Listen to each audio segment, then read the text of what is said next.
everyone, it's V, and welcome back to Critical Healing Moment. Today we're doing another bullet journal plan with me, Unscripted, and this is October. So if you notice, the camera angle is a bit different. I've decided not to do the overhead shot just because it's not really a tutorial. I don't know if y'all care, like if you see what I'm doing overhead. I'm going to show you at the end what it looks like, but I find that these videos are more me talking, and so I'd like to spend a little bit more time on that so that you can focus on, what I'm talking about rather than what's going on in the video. So, also today I am using a new bullet journal. So I ran out of pages in my other one that I got randomly off Amazon. There were not a lot of pages in there. So I did get an Archer and Olive notebook. It is the lavender one, and the front is a butterfly because I'm very into butterflies at the moment. That's what the symbol of Critical Healing Moment is. It is everything that butterflies sort of represent. And so far, so good. The pages are very thick, they're very white, and I've been able to color on them with markers or highlighters, and they don't really bleed through. So I think they'll be really cool to use with different art mediums, even though I'm not that great of an artist. But, I don't let that stop me from playing around with different creative styles. So for today's setup, it's really more simple. I've decided to forego the whole calendar thing because I honestly don't look at it. So what I'm doing here is just making a little calendar so I can see what dates are with what months. And then later on, I'm just going to actually set up 5 weeks worth of weekly spreads so that I can just write all my events there and have everything be a huge list. This is a really different way that I'm doing my bullet journal this month, but I don't have that much time to really sit down and put together spreads every week, or even to sit down and write down my daily tasks is really hard. So I feel like this might be better. So yeah, I'm a bit tired this week.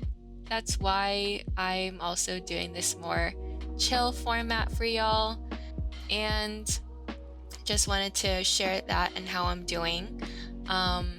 Just overall, lots of stuff going on, lots of stuff to think about.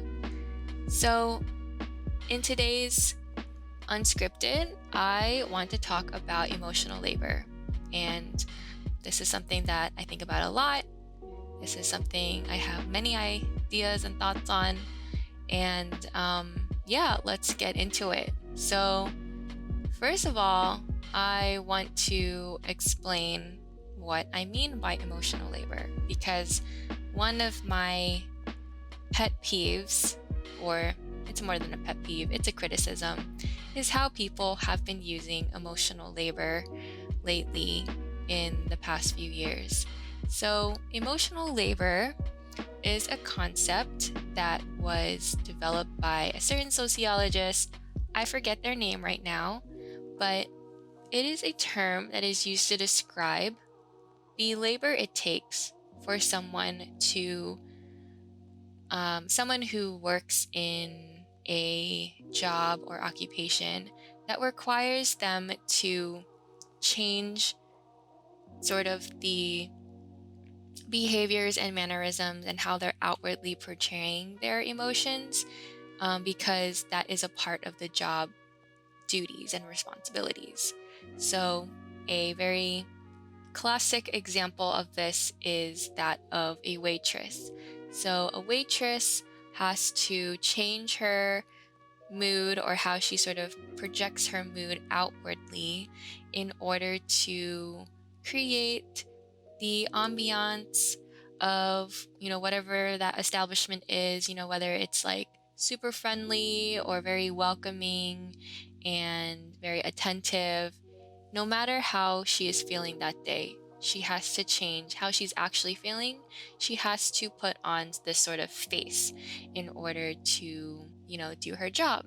And this is about regulating your own emotions. So, emotional labor is not about changing how other people feel. Emotional labor is about changing how you really feel. Not really changing how you feel, but like changing how you sort of display and show your emotions so that you can sort of fit into the environment. So that is emotional labor. And so I've actually already recorded this one time, and it turns out it wasn't recording any audio. So I'm going to try to go back to, those different topics. So I'm kind of jumping around oh, what should I talk about next? So yes, I've defined emotional labor. And I made a post on my Instagram recently. It was actually my birthday post because I have started a coffee page where you can give me a birthday present by buying me some coffee. This is a way to financially support the work that I'm doing at Critical Healing Moment with this project, and it's honestly something that is more expansive than just YouTube videos that I want to do. So this idea that I've been kind of playing with is providing a service of some type of peer emotional support. I know a lot of people sort of in this influencer healer space do that kind of thing for various types of topics and populations. And I do have certain feelings and thoughts around that. So I've been seeing a lot of these pages pop up, or people who have started to offer these services of sort of peer counseling and things like that. Not official therapy. Usually these folks are not trained licensed therapists, but they are some sort of, someone who works with people and wants to help them through various different challenges and struggles.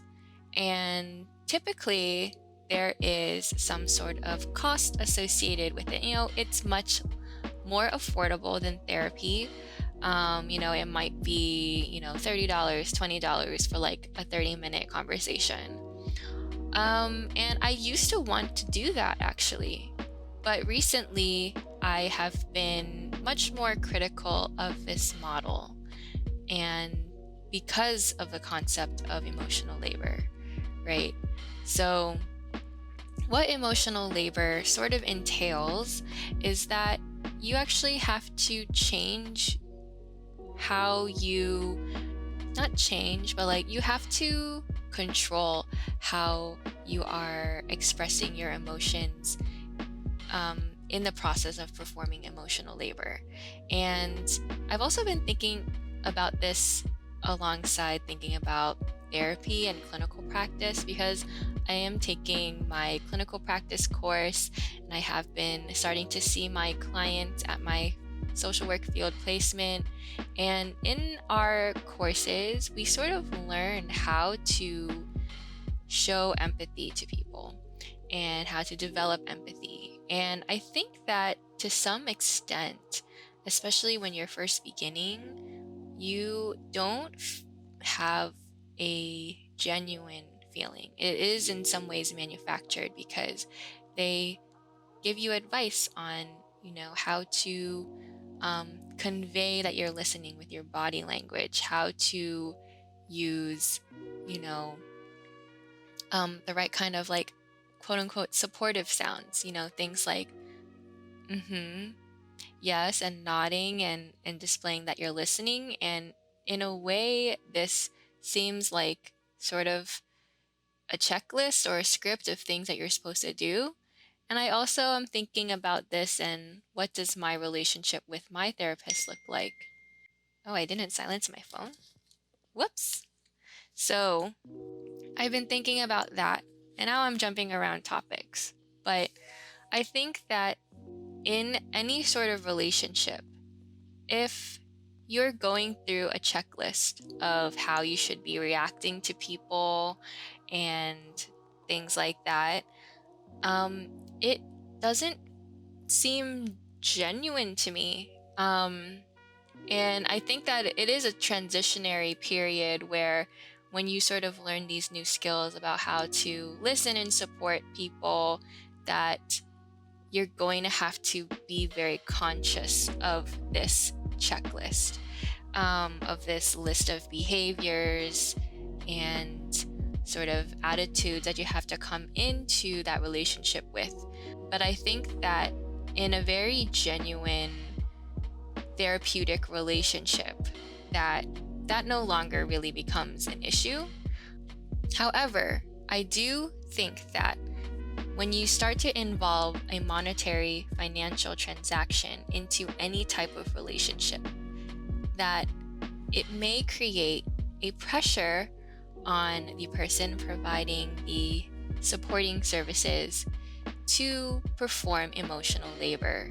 So whether it is in the sort of professional therapy setting where, it is much more expensive and then there's insurance involved and all that stuff, that therapist may feel the pressure to have to change their affect in order to show up for their client. And I do think that that can possibly be present in other situations where even someone providing sort of this unofficial peer support that includes a monetary component to it, they may feel the pressure because, they need that money for their livelihood, right? So how do we actually have everyone being taken care of so that when people need emotional support, there's actually no financial incentive attached to it, So how can we completely remove that? What is one way to sort of model a new care system that completely eradicates any type of financial transaction into the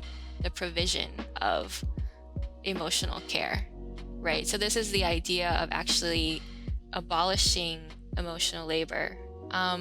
Emotional labor is a useful term though, because it is a useful term to describe this specific type of work that people must do under capitalism. But if we're actually going to get rid of capitalism, does that mean that labor also is eradicated and abolished, right? So how do we just start being able to meet each other's emotional needs outside of this system of having to pay for someone's emotional labor? And the last thing I will say about emotional labor and how I think it's being misused is that I think in some activist spaces, sometimes people will say, I don't owe you my emotional labor over this thing. I'll use this example. So let's say they're a white person, maybe uneducated. I don't know the audience of my listeners and viewers, how many of you are white actually, but okay, say that there's a white person and they, are uneducated on certain things. And then there may be, this happens on social media a lot, so I'm just going to use this as a reference. But, there are people of color who are now saying, I don't owe this person my emotional labor to, educate them on such and such, or listen to be there in their discomfort, I guess. And, that's a different thing, right? That's boundaries. But, and that really depends on what your relationship to this person is, right? So if this person is my friend, I'm not going to say, you know what, just because you're white and I'm Asian, you don't owe my emotional labor for me to listen to this issue that you're going through that's about like racism or whatever. Because as a friend, that isn't emotional labor. I want to say that if you're friends with someone and you're providing any type of listening or emotional support or helping them process through something, what you're doing is not emotional labor. It's actually just being a good friend. It's having a genuine, caring human relationship. And so I think we're misusing the term emotional labor. So, I get quite upset if people think that me listening to them is emotional labor. It is absolutely not, because I do genuinely want to literally help everyone. That might be my own issue, but if you're going through something, I'm genuinely there for you to listen. And I'm not there to give advice or anything, but just knowing that sometimes people need an outlet to talk about things. And so, how can we actually, remove this idea of emotional labor from our relationships? Because then that means that we're sort of subjecting our human relationships to the system of capitalism, right? So I want our world to be different in that way.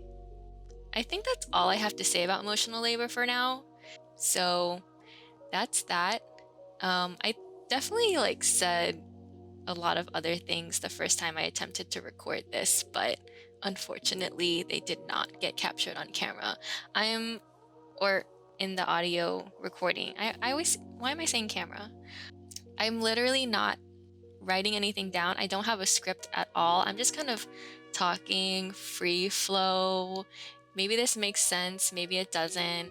But I have a lot of things to say about emotional labor, obviously. So you can check out and follow me on my other social medias, Instagram, Facebook too. I'm not as active on there, but I do share most of the same posts that I put on Instagram there. If you want to hear more thoughts about emotional labor here and there, I'll probably write something soon. Follow me on my socials and give me a like if you enjoyed listening to this little ramble. So I'll show you what the finished bullet journal spread looks like now.